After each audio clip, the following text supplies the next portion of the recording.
ஒரு புலி செத்து போச்சுன்னா 20,000 பேருக்கான குடிநீர் தடுக்கப்படுதுங்கிறான், கிடைத்தது நிறுத்தப்படுதுங்கிறான். புலிக்கு இந்த 20,000 பேருக்கான குடிநீருக்கு என்ன சம்பந்தம்? என்ன சம்பந்தம் இருக்கு? மலை முகடுகளில் அடர்ந்து உயர்ந்து இருக்கிற காடுகள் தான் மேகத்தை அறுவடை செய்து, நீராவியாகி போற மேகம் எங்க குளிர்ச்சியா இருக்குதோ அங்கே மழை கொட்டும். எங்க குளிர்ச்சி இருக்குது? மலை முகடுகளில் உயர்ந்து அடர்ந்து இருக்கிற காடுகள் தான் குழு குழு என்று இருக்குது. எனவே மேகத்தை அறுவடை செய்கிற ஆற்றலை அந்த மரங்கள் தான் பெற்றிருக்குது. அந்த மரங்கள் பூமிக்கு மேகத்தை மழையை கொண்டு வருது.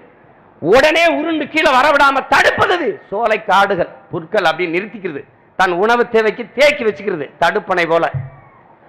அது வெளியிடுகிற தண்ணீரை கிராஸ்லேண்ட் இருக்கு, இந்த புல்வெளி, அந்த புல்வெளியில் இருக்கிற புற்கள் தேக்கி வச்சுக்கிறது தன் உணவு தேவைக்கு.